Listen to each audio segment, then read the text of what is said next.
Hola, buenas noches, esto es KW Noticias, para que te enteres que en México y en el mundo también suceden cosas positivas. Te invitamos a que veas este noticiero en tiempo real a través de nuestra página de internet kwtv.com.mx. Hoy es martes 22 de enero y estas son las noticias. Daremos un recorrido por las perspectivas y retos para México en materia de seguridad. El IFE analizará si hubo rebase en los topes de los gastos de campaña. Además, el secretario general de la ONU, Ban Ki-moon, exige unidad para resolver la crisis siria. Y en los deportes presentan el 27º Medio Maratón Internacional de la ciudad de Guadalajara. También tendremos una entrevista con el presidente nacional de Morena, Martí Batres.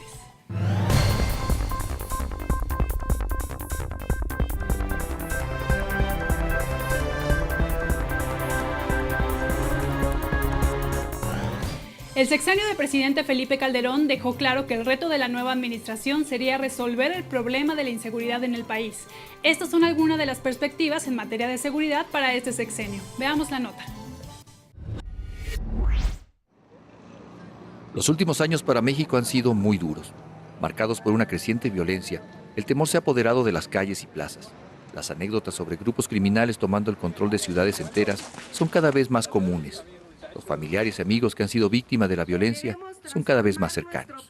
Los años del gobierno del expresidente Felipe Calderón intentaron una guerra contra esos grupos delictivos, pero sin resultados.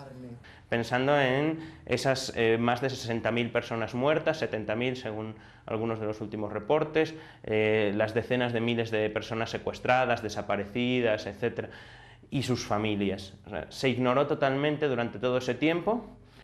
Así, los mexicanos fuimos incorporando diariamente a nuestras vidas palabras como secuestro, levantón, ajuste de cuentas. Incluso nuestra forma de ver el mundo cambió también. Hoy, según cifras de la Organización México Unido contra la Delincuencia, 36 de cada 100 personas piensan que nuestro principal problema es la inseguridad, por encima de la crisis económica, el desempleo e incluso la pobreza. Fueron 6 años del anterior gobierno en el que se volvió común ver al ejército en la calle o ciudades bloqueadas por criminales. Así que la esperanza de que las cosas mejoraran llegó con el nuevo gobierno de Enrique Peña Nieto, pero las cosas no han mejorado. Y el día 1 de diciembre México cambia de gobierno, entra el actual presidente, Enrique Peña Nieto, pero el país no ha cambiado. El presidente Peña Nieto le infunde a la ciudadanía la idea de que existe la posibilidad de cambio. Hay esa perspectiva. Tan solo en los primeros días de su gobierno, el crimen ha crecido un 13% según acepta la propia Secretaría de Gobernación, lo que significan 29 ejecuciones diariamente. Y por supuesto, que la pregunta generalizada es ¿cuándo mejorarán? Hasta ahora, la respuesta del gobierno ha sido dejar de hablar del crimen organizado y su combate. Ha desaparecido los mensajes oficiales, las cifras de muertos y detenidos. Además que tiene que ser una política y una estrategia que no solo se dedique al descabezamiento de los carteles de la droga para presentarlos mediáticamente. Creo que se debe de alejar la seguridad pública de eso y se debe dedicar al desmantelamiento. La propia Organización de las Naciones Unidas ha advertido sobre los niveles de violencia que se vive en nuestro país. Es por eso que conocer la estrategia contra el crimen organizado que presentará el presidente Enrique Peña Nieto es fundamental para ganar esta batalla y reconquistar la tranquilidad. Desde la Ciudad de México, para KW Noticias, Carlos del Valle. El IFE prevé declarar infundadas 2 quejas presentadas en 2012 contra el presidente Enrique Peña Nieto, a quien sus principales rivales en la pasada contienda presidencial acusaron de incurrir en numerosas violaciones a la legislación electoral. Veamos el informe de Paola Mendoza. Las elecciones federales en México quedaron atrás, pero la polémica generada entre adversarios sigue presente. Es el caso de las acusaciones en contra del partido que postuló al ahora presidente Enrique Peña Nieto por supuestamente comprar votos a través de tarjetas electrónicas. Ante esto, el Instituto Federal Electoral revivirá el polémico caso. Las acusaciones iniciaron con una queja interpuesta días antes de la jornada electoral por el partido de derecha Acción Nacional y por los de izquierda que postulaba a Andrés Manuel López Obrador. Denunciaron la compra de votos por medio del uso indebido de tarjetas electrónicas con más de 700 millones de pesos que supuestamente fueron repartidos entre los representantes de casilla para favorecer al PRI y a su candidato Peña Nieto. La Unidad de Fiscalización del IFE presentará ante el Pleno su informe en el que se prevé el PRI sea exonerado por presuntamente compra de votos. A un día de que este tema vuelva a ser tratado en el Pleno del IFE, los partidos de izquierda siguen descalificando el trabajo del árbitro electoral. El IFE no estuvo y sigue sin estar a la altura de sus enormes responsabilidades, que sería una burla que salieran a decir, sí, el PRI y Peña Nieto rebasó los topes de gasto de campaña, pero también nosotros, Se espera que el IFE sí sancione al PRI, no por compra de votos, sino por el rebase en los topes de campaña, algo que se conocerá en los próximos días. Desde la Ciudad de México, Paola Mendoza, KW Noticias. Hace 7 años dio inicio el proceso en contra de la ciudadana francesa Florence Cassés, acusada de pertenecer a una banda de secuestradores. A solo un día de que se presente la discusión en la Suprema Corte de Justicia de la Nación sobre si será liberada o no, nuestro compañero Jesús González nos dará un contexto más amplio del caso. Esta es la información. Florence Cassés, un caso judicial lleno de irregularidades, comenzó el 8 de diciembre de 2005 cuando la ciudadana francesa fue detenida por autoridades mexicanas al pertenecer presuntamente a una banda de secuestradores.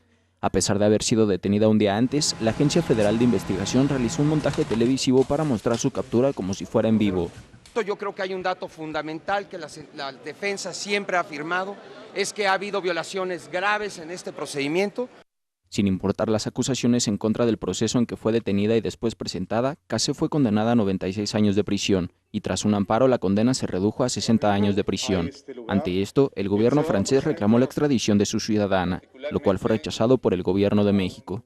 Que nadie en México, independientemente de su condición social, económica o nacionalidad, puede sustraerse del cumplimiento de la ley.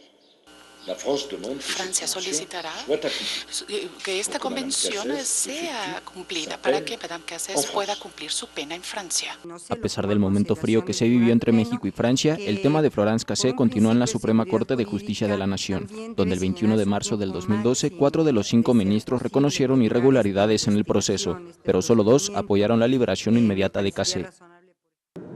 Yo comparto la visión del proyecto que analizamos por lo que se refiere a las violaciones que se advierten durante la detención, la averiguación previa y, en su caso, el proceso penal. La culpabilidad de Florence Cassés hoy pasa a segundo término, pues el día de mañana la Suprema Corte de Justicia de la Nación examinará desechar los testimonios presentados en contra de la ciudadana francesa, lo que podría resultar en su inmediata liberación.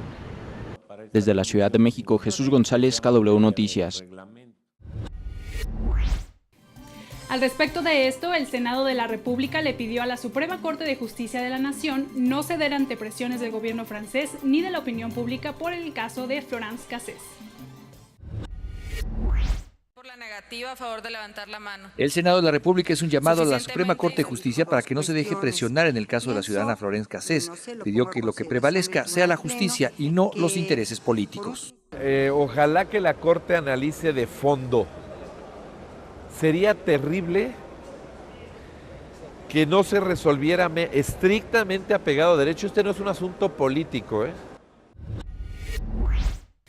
En información internacional, el secretario general de la ONU, Ban Ki-moon, exigió hoy al Consejo de Seguridad que deje a un lado sus diferencias y muestre unidad para resolver la crisis en Siria, la primera gran prioridad del organismo para el año 2013. El secretario general recordó al Consejo la gran responsabilidad que tiene para resolver el conflicto y se mostró animado pero no satisfecho por los retos que tienen aún por delante la comunidad internacional para afrontar las urgentes necesidades humanitarias. Ban Ki-moon indicó además que el ambiente político sigue polarizado tanto en Siria como en la región e hizo un llamado a todos los estados para que pongan fin al envío de armas a ese país. La frase positiva del día de hoy es del físico Albert Einstein. La formulación de un problema es más importante que su solución. Así que recuerda, piensa positivo, piensa KW y danos un like en nuestra página de Facebook. Regresamos.